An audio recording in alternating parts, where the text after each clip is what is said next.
How courageous are you? Yes, today we are going to talk about courage. And we are going to have a guest with us. This is Now Tell Us, and I'm your host, Anthony Morode. At Now Tell Us, we always have guests come and tell us stories. They come and inspire us. They come and give us an idea that we may not have, or remind us of something that we know, but we have forgotten. Now, please share this episode with all your friends. If you have a question, please ask. If you have a comment, we appreciate feedback. And I won't take one more minute. I'm just going to ask you to join me as we go and meet our guest today, who is known as Sandy Stream. Ready? Here we go.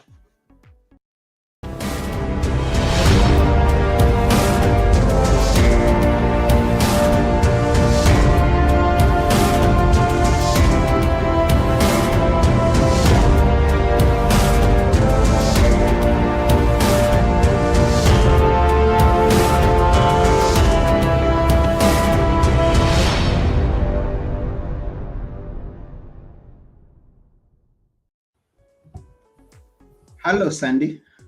Hi, Anthony. Nice to see you. Good to see you. And thank you for coming to Now Tell Us. Absolutely, my pleasure. Yes, where are you? I'm in Montreal in Canada. It's a beautiful city and beautiful day.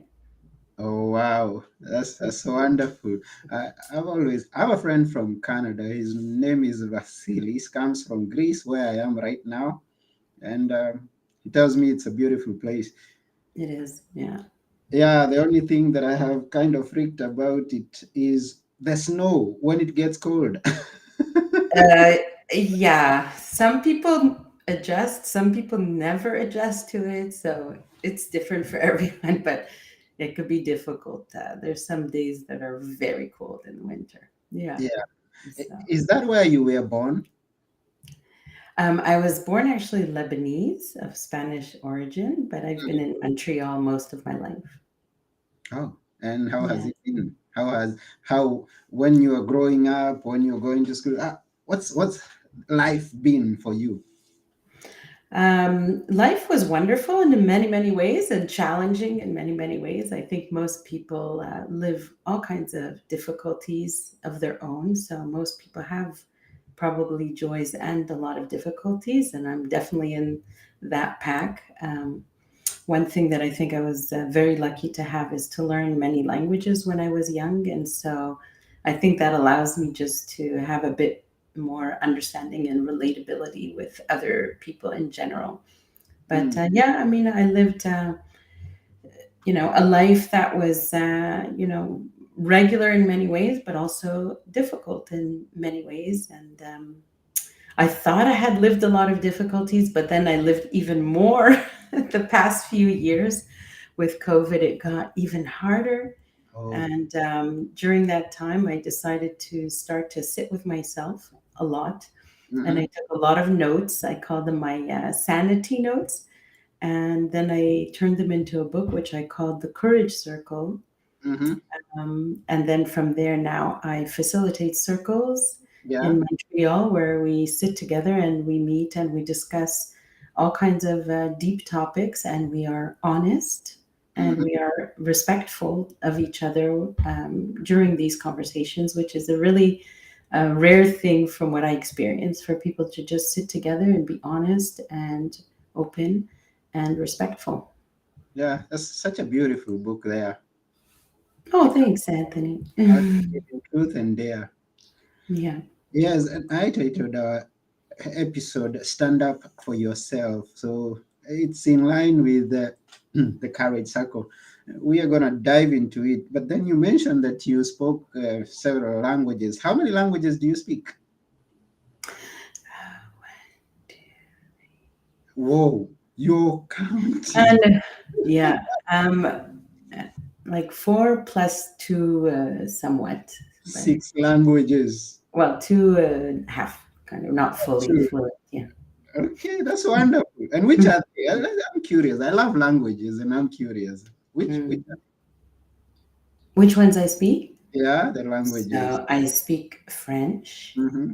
English, so, bonjour, parle français aussi. Yeah. So French, English, Arabic, some Hebrew, quite a bit of Spanish, a little bit of Russian, and a little bit of what else was I thinking about the other one? Okay, so French, English, some Hebrew, a lot of Spanish, a little bit of Russian, and a little bit of, I'm trying to remember which one. I mean, I do catch on other languages in small amounts in general, When but you learn so many languages, you tend to forget some of them. yeah. I am with you there. Now, what Yeah. inspired you to get to learn so many languages?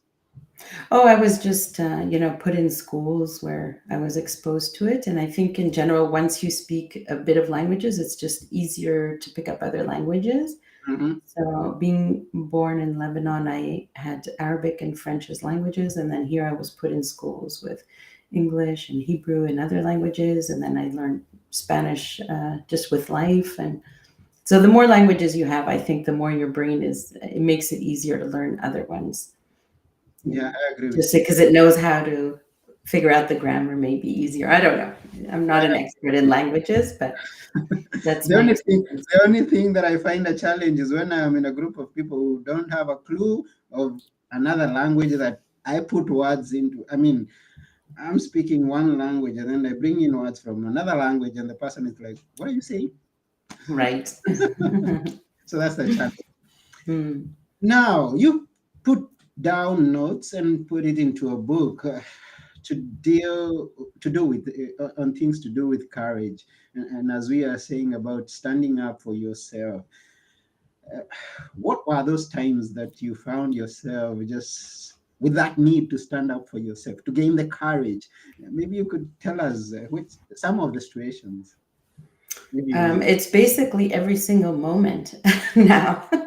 Mhm. It's a constant thing, basically, for me right now.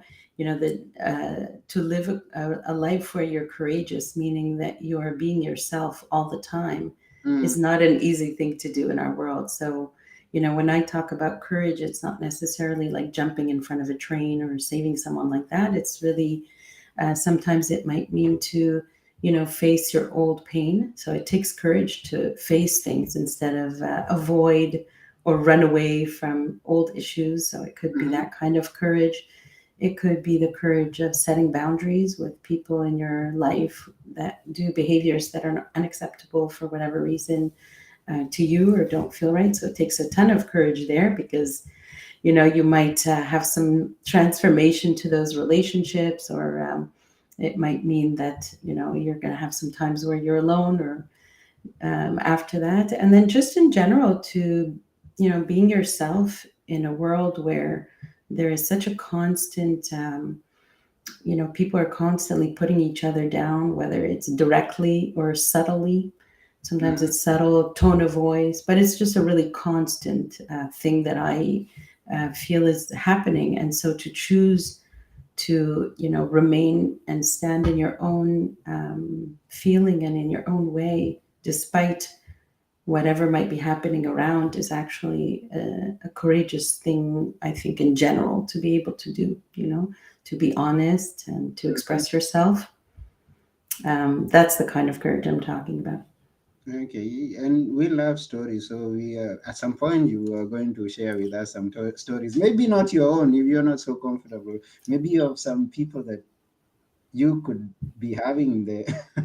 Sure. I mean, I witness it every week. So, in Mm, the Courage Circle, for example, let's say somebody came the other week that has social anxiety, right? And then they show up and they're attending a circle of people. For me, that is a huge step of courage, right?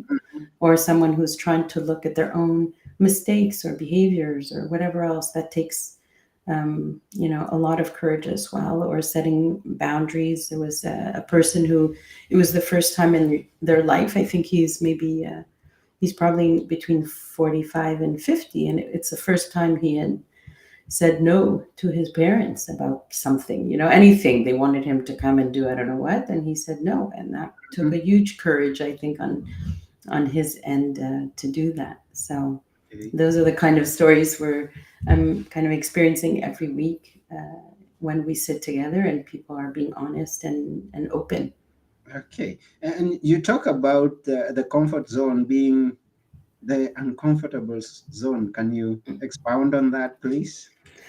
Yeah, well, the way I see how we live is that we're either kind of living in our head. So I see that like a calculator. So we're calculating different things and measuring and comparing. So that's the head. Or Mm-hmm. we live in the body, which is, your heart, your guts, your inner system, your emotions, where you feel everything. So feelings are not to be demonized. In my view, they're actually to be respected and listened to. And so when you live completely in the head instead of in the body, you're always calculating and measuring what's going to happen and what if this happens. And so anything that you have not calculated or you didn't experience it yet, right? Like you don't know what's going to happen because you didn't have it yet. What's Mm-hmm. going to happen if I go to France? It's scary because it's unknown, right? So it's Yeah. very hard to predict it because you're in Mm-hmm. the head. So that's uncomfortable. Anytime you're going to do something that's not known is going to be uncomfortable just Mm-hmm. because it's not known. But it doesn't necessarily mean that it's comfortable to be in the situation. It's just uncomfortable because it's unknown. So sometimes our situations are actually just very uncomfortable and they're not good for us. But because it's unknown, we're scared to take this leap of, I guess it takes a bit of a leap of faith to jump into something you don't know, Mm-hmm. but you feel it's the right way to go anyways. So it could be very uncomfortable to be in your comfort zone, because you might be in a situation that's not right for you.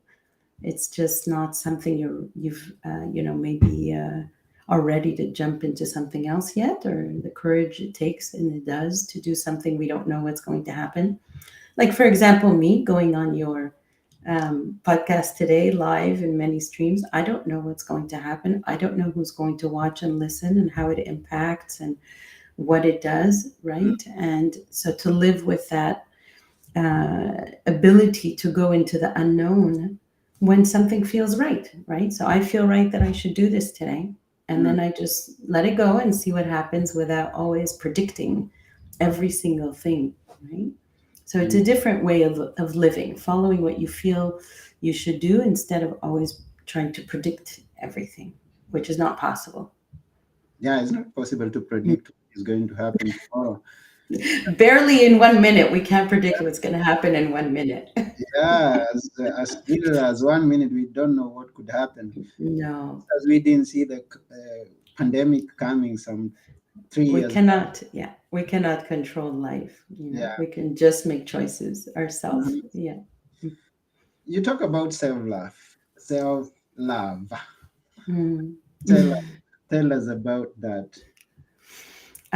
So I think a lot of people are raised thinking that loving yourself, taking care of yourself, is selfish. So that self-love is selfish, and my view of it is the opposite, actually. So loving yourself is almost a very basic thing and almost a responsibility to do, to take care of yourself, Mhm. and to be kind to yourself, because only once you become okay, feeling okay in yourself all the time, can you be a healthy player in the world, right? So if what happens on the inside happens on the outside, as many people say. And so for me, it's an absolute responsibility to figure out how to care for yourself emotionally and be kind to yourself if you're struggling, and get help if you need it, or whatever it is needed for you to take care of yourself so that you feel okay. And oftentimes people, they try to guilt and control this by telling you, well, you're selfish if you don't, let's say somebody wants you to come to this and that event or whatever. Well, you're selfish if you don't come. Well, no, it's not selfish actually if you are doing something that is necessary and healthy for yourself. It's, for me, it's the opposite. It's actually a responsibility to do so, so that you become healthy player in the world, in whatever way you live in the world, right? So if we're all stressed and upset and not managing and overwhelmed and not doing well, how are we going to impact the world compared to trying to get to a place where we feel okay, then certainly the impact will be different. Hmm. Yeah. Yeah, you've got to stand up for yourself and love yourself. Self love. It's important. Yes, and you talk about going to an event and also about getting into groups. Is it a positive thing, a negative thing? What about that being in groups? Um, well, we start our courage circle. For me, the most important part when we meet in this circle is at the beginning of it, everybody introduces themselves, and we introduce ourselves a bit like with a CV. Mm, So everyone talks about I tell everyone, yes, I'm a lawyer from this university, and someone else says I'm a journalist, someone says I'm a data analyst, everyone says their CV. And then what I invite people to do in this circle is to drop those CVs and drop the titles and drop your kids and drop your dogs and cats and drop everything for the moment in the circle so that we can just be together as human beings in the room and deal with each other like from a deeper place together. mhm, And in this energy of equality in the room, and I can assure you all different people come from all ages and genders and professions and levels of difficulty of life, and there's just no type of person that's attending. And it's absolutely possible to sit in the room and be honest, open, and equal in the room. And it really happens every single week, and it's wonderful.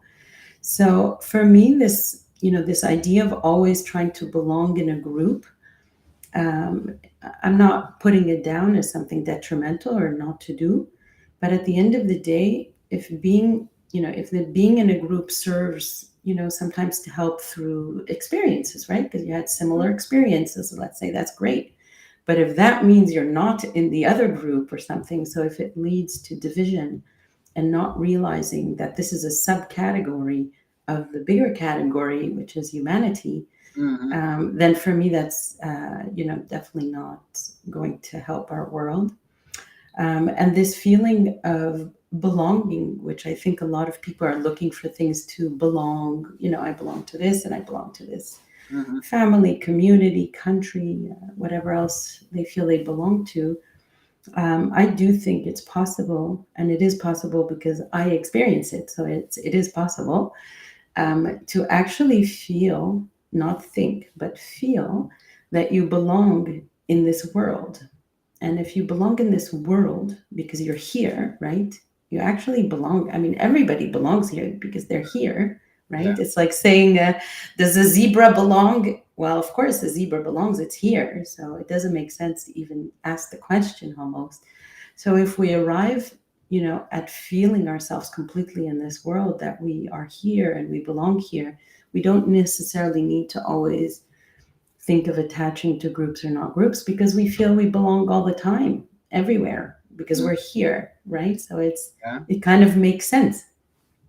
Mm. We belong here. Yes, we do. We do I mean, belong here. yeah. And then there are people around the world, or groups or societies around the world, which are creating some disruption and, I mean, wars, hatred, and all those kind of things. How do you stand up for yourself, and how do you bring other people into your way of thinking to bring peace in the world? Well, for me, I mean, one thing that's been also super important, like I said, for me, the book was many, many pieces. So it's not like one piece that gets, okay, I'm fine now. There's so many pieces.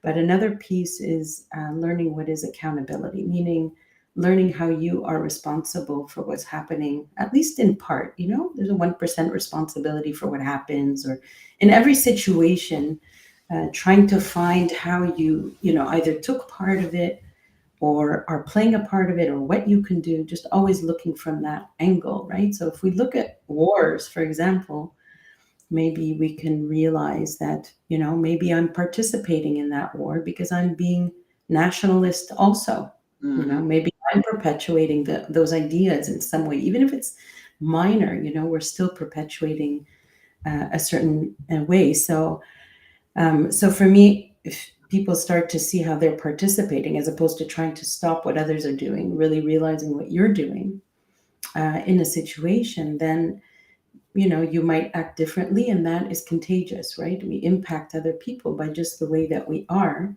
Mm-hmm. Um, so I believe, and I don't know for sure, but it's my belief that ultimately to have peace in our world, then each person has to find their own peace, and that will, be contagious on others. And that would be, I think, the only way, in my opinion, because each person that feels peaceful inside will not be,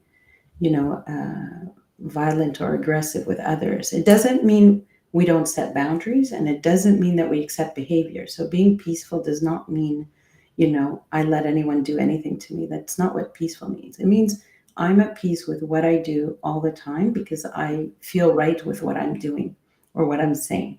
I'm feeling honest and right with what I'm doing and what I'm saying.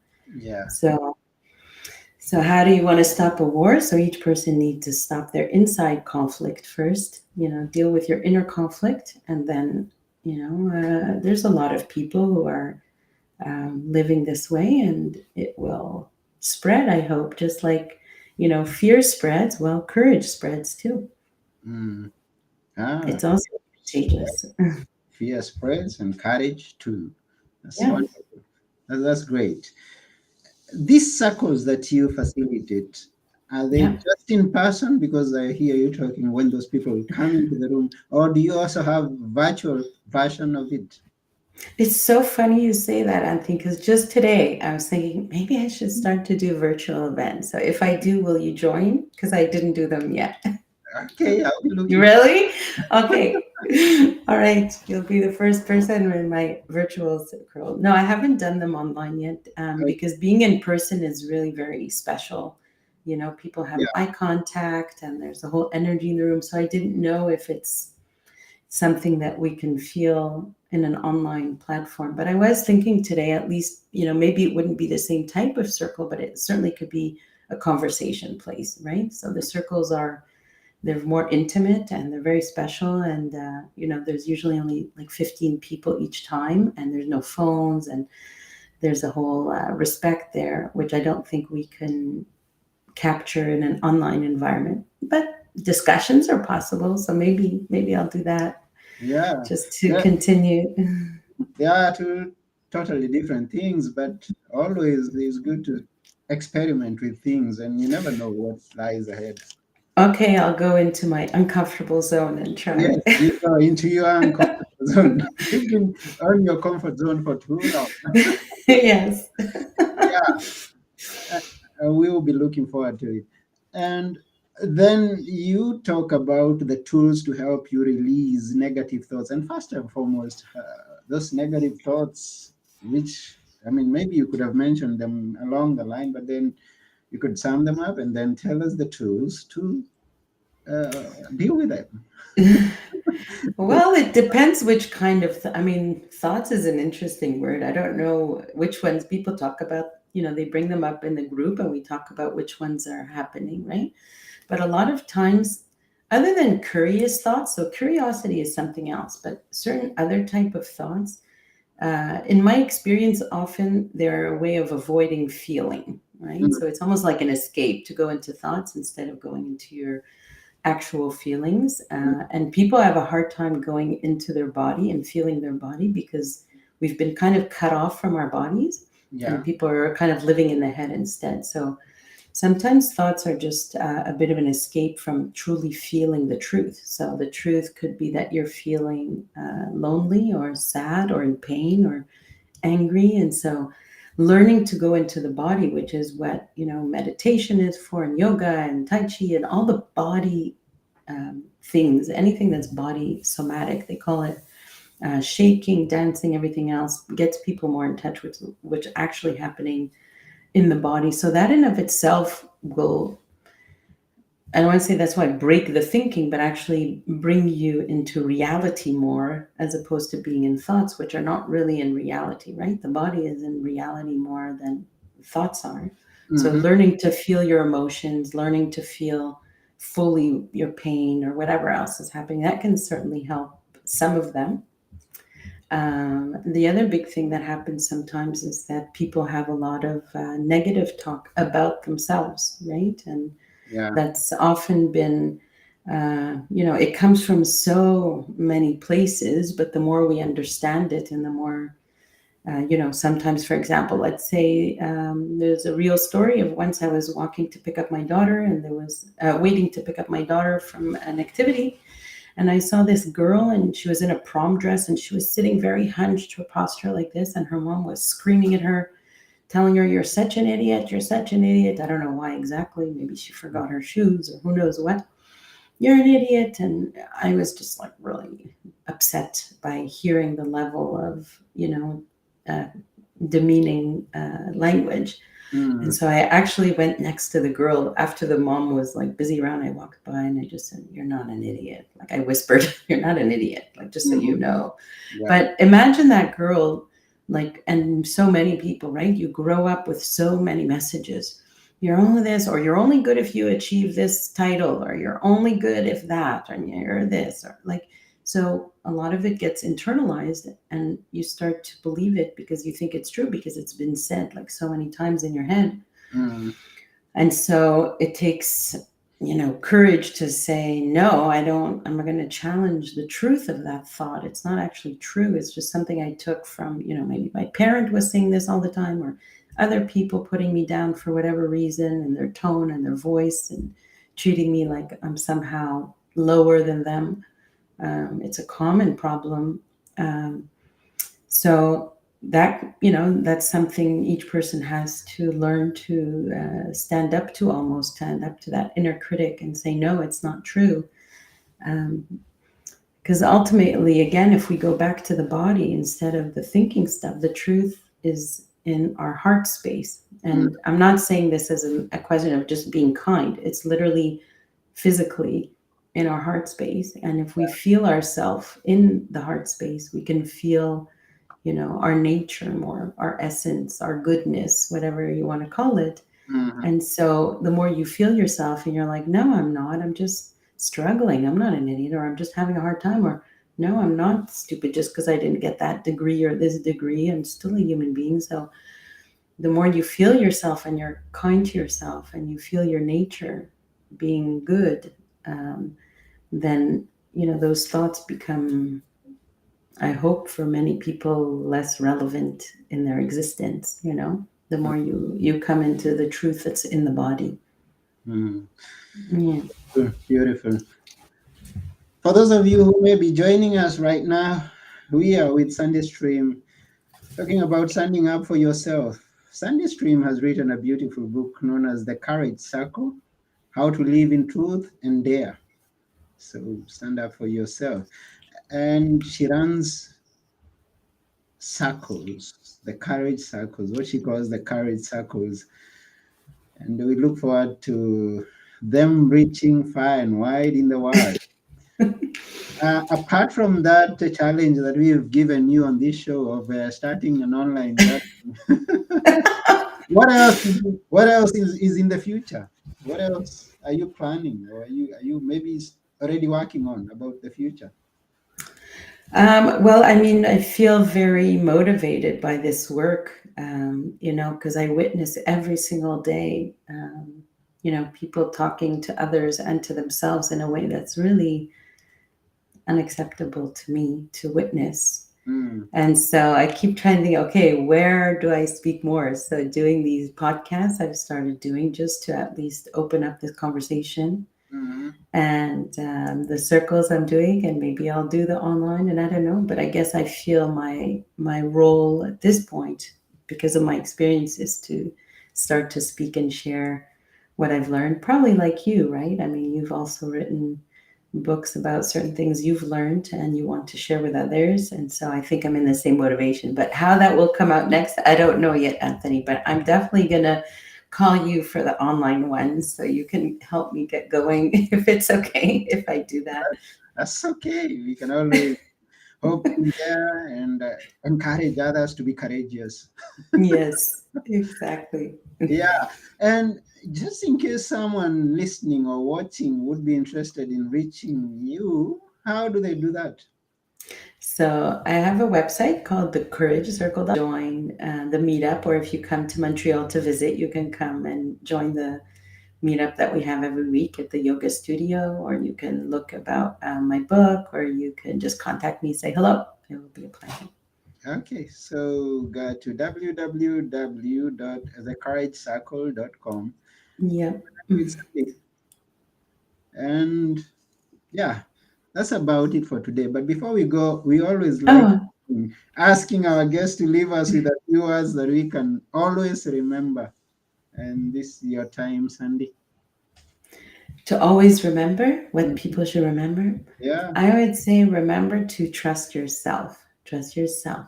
Always go to the answers inside of you and not so much paying attention to what everybody else tells you to do. that's beautiful. That's it. That's beautiful. And we've come to the end of the show. Oh, thanks, Anthony. You did a great job. Yes, and we appreciate you coming. You also did a very great job. Oh, thank you. Yes, and keep on being courageous. I'm trying. I'm trying, actually. I want peace in our world. So, one person at a time, right? Yeah. And Yeah. to everyone out there, courageous. Keep on moving. Keep on standing up for yourself. Yeah, Thank you, Anthony. this has been Now Tell Us. I've been your host, Anthony Moirode. And together with our guest today, Sandy Stream, we are saying bye for now. Bye. Bye.